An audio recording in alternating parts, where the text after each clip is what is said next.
हाथ में दर्पण लेकर के ठाकुर जी बैठे हैं और किशोरी जी से कह रहे हैं, हे श्यामाजू, हे किशोरी जी, ने एक दर्पण में देख के बताओ तो कौन सुंदर लग रहा है।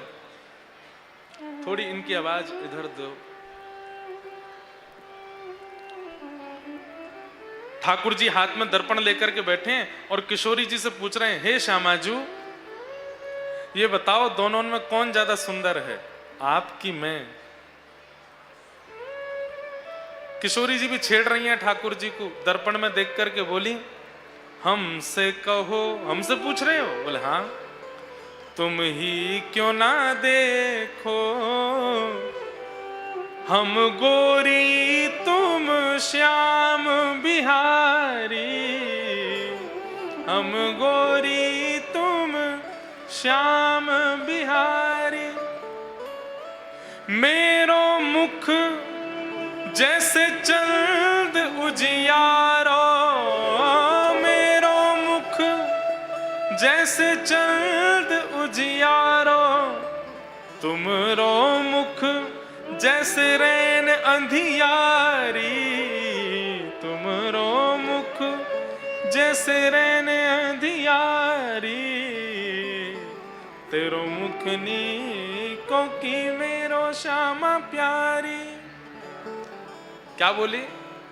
किशोरी जी कह रही है, मेरो मुख जैसे चंद उजियारो, मेरो मुख तो ऐसा है जैसे चंद्रमा के उजालो, जैसे कोई पूर्णिमा का चंद्रमा, और तुमरो मुख जैसे रैन अंधियारी, आप तो ऐसे हो जैसे अमावस्या की रात।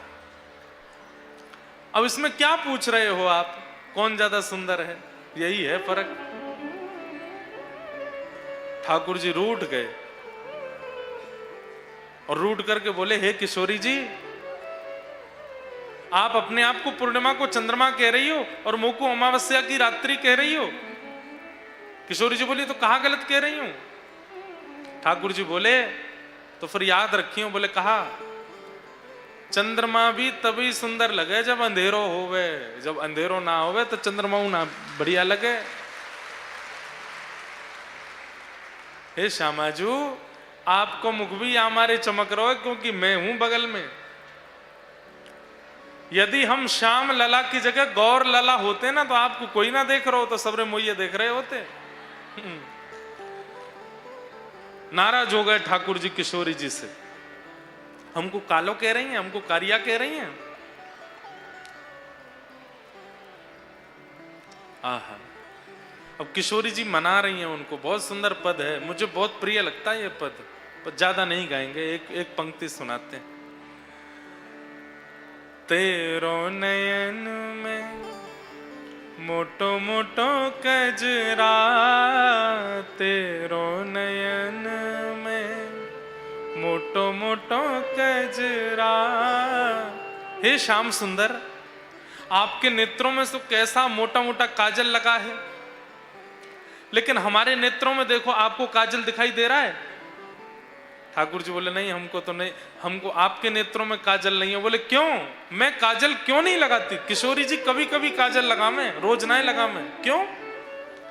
हमरे नयन में तुम बनवारी, हमरे नयन में तुम बनवारी। अरे हमारे नेत्रों में तो आप विराज रहे हो, काजल की क्या आवश्यकता है? ठाकुर जी पहले तो खुश है गए, अरे आपके नेत्रन में मैं बैठूं। थोड़ी देर बाद ठाकुर जी बोले, अरे या मैं भी मुंह को कालिया ही बोल दियो। या को मतलब आप कहना चाह रही हो आपको काजल लगाने की आवश्यकता नहीं, क्योंकि मैं कालिया जो बैठूं आंखन में। फिर रूठ के बैठ गए। किशोरी जी बोली, अरे आप तो रूठ गए शाम से। अच्छा एक अंतिम बात सुन लो। ठाकुर जी बोले, कहा, तुम तो नख पे गिरिवर धारो, तुम तो नख पे गिरिवर धारो। पर हे श्याम सुंदर, तुम नख पे गिरिराज जी उठाते हो। ठाकुर जी ने बाम हस्त की कन्नी उंगली के नख पे उठाए गिरिराज जी, लेकिन हम आपसे ज्यादा बलवान हैं। ठाकुर जी बोले, सब चीज में अपने आप को आगे बताओ, हमसे ज्यादा गोरी आप हो, हमसे ज्यादा सुंदर आप हो, आपको नेत्रों में काजल की आवश्यकता नहीं क्योंकि हम कालिया जो बैठे हैं। और अब ये भी कह दो कि एक तो कह रही हो कि हमने नख पे गिरिराज जी उठाए, फिर कह रही हो आप हमसे ज्यादा बलवान हो, कैसे? किशोरी जी 7 कोस लंबे चौड़े गिरिराज जी को मैंने उठाया तो आप बलवान कैसे ज्यादा भाई? बोले आपने तो गिरिराज जी उठाए, तुम तो नख पे गिरिवर धारो, पर हम चित धार रहे गिरधारी, हम चित धार रहे अरे आपने तो नख पे गिरिराज जी उठाए, पर गोवर्धन सहित गिरधारी हमने अपने चित्त में धारण किया। बताओ बलवान ज्यादा कौन? ठाकुर जी की तब मान दूर भयो। हमारे ठाकुर जी बड़े सरल, नेक में ही मान छोड़ दें। अरे श्यामा जू, अरे मेरी प्यारी जू, अरे श्री जी आपके चित्त में मैं बैठा हूं। बोले और नहीं तो सूर श्याम या छवि की शोभा, सूर श्याम या छवि की शोभा, इन नैनन सो टरत नटारी, इन नैनन सो टरत नटारी, ओ तेरो मुखनी को की मेरो श्यामा प्यारी,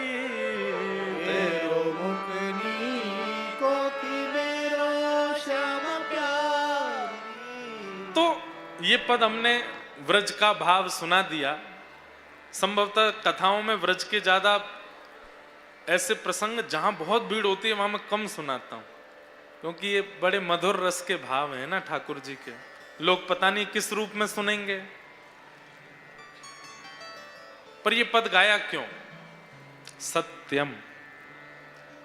यहां पर धर्म के 10 लक्षणों में 9वां लक्षण है सत्य।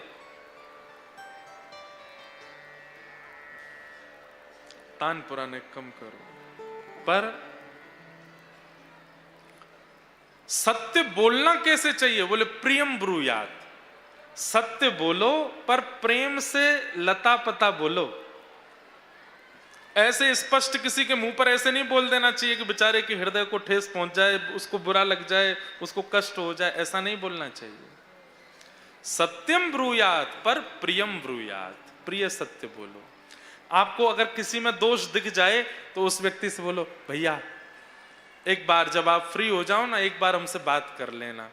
जब वो सब चीजों से निवृत्त हो जाए, वो आपसे कहे तो फिर और प्रेम से बात, और कैसे हो आप, बहुत अच्छा लगा आज आपसे मिले थे हम, बहुत आनंद आया, सब कुछ बहुत अच्छा था, आप अन्यथा ना लेना, हमें एक बात लगी, हम आपसे सच में बहुत प्रेम करते हैं, हम सबके सामने नहीं बोलना चाहते थे इसलिए हम ऐसे बोल रहे हैं, आपकी ये बात थोड़ी हमको अनुचित लगी, आप इसको ठीक करो। अगर आप ऐसे करके किसी से सत्य बोलेंगे उसको बुरा नहीं लग सकता। अब आप भरी सभा में ही कुछ बोलने लग जाओ, सबके सामने 4 लोगों के आगे कुछ कहने लग जाओ, उसको तो बुरा लगेगा ना।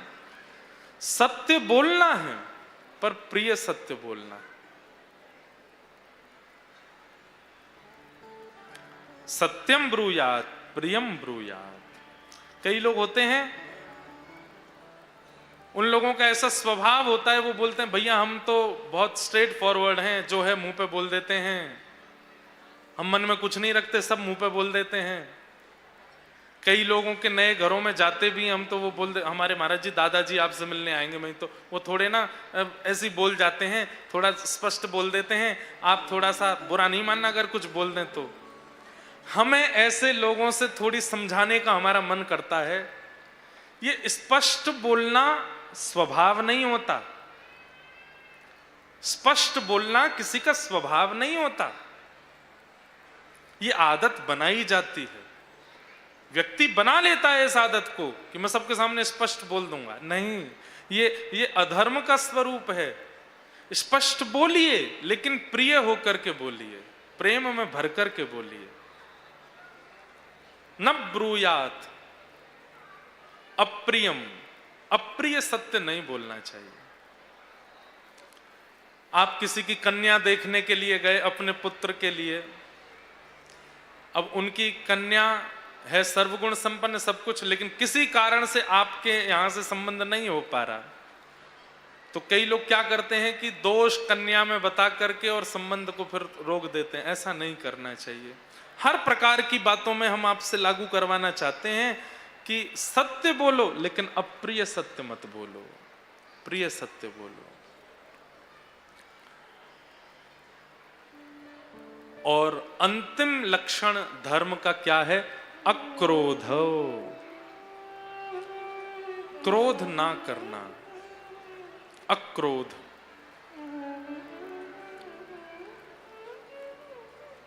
बंधुओं, लोग बाग कहते हैं कि महाराज जी क्रोध कंट्रोल में कैसे किया जाए, उसके बारे में कुछ बताओ।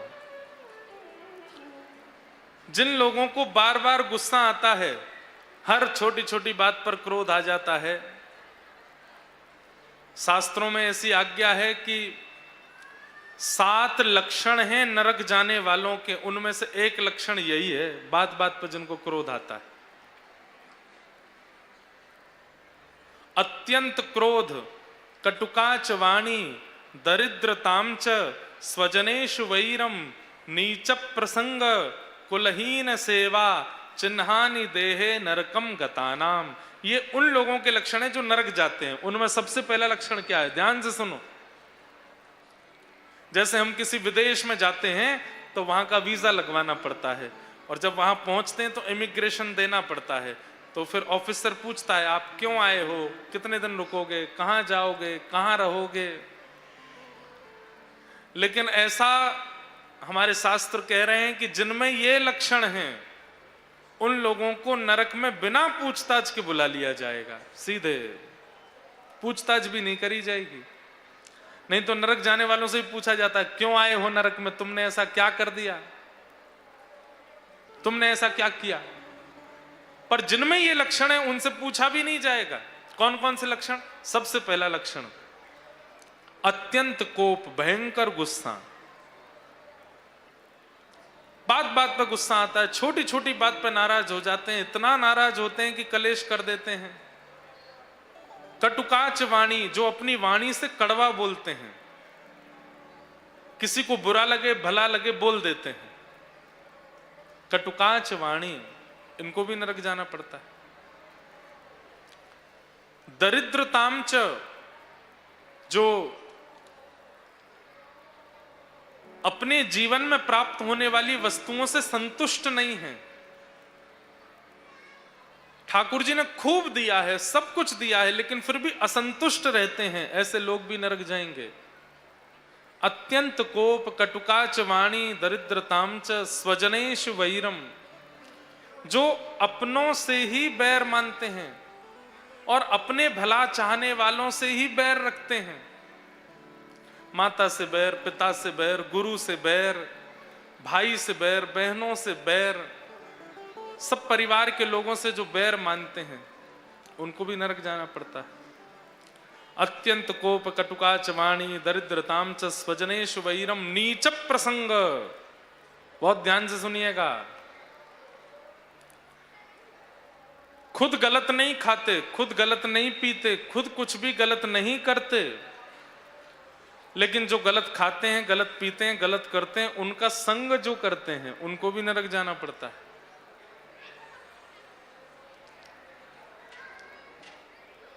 नीच प्रसंग, कुलहीन सेवा, जो माता पिता से बैर करते हैं उनकी जो सेवा करते हैं।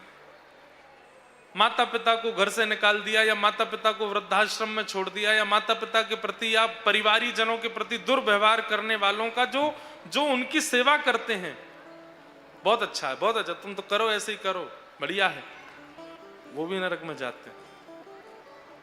चिन्हानि देहे नरकम गतानाम, ये नरक जाने वालों के चिन्ह हैं। इनमें जो सबसे पहला लक्षण है अत्यंत कोप, भयंकर गुस्सा, ये धर्म का 10वां लक्षण है। क्रोध ना करना। क्रोध करिए पर अतिशय क्रोध मत करिए, भयंकर गुस्सा नहीं, नहीं तो वो नरकगामी बना देगा। ये धर्म के 10 लक्षण हैं जिन पर हम कल से चर्चा कर रहे हैं। धैर्य, क्षमा,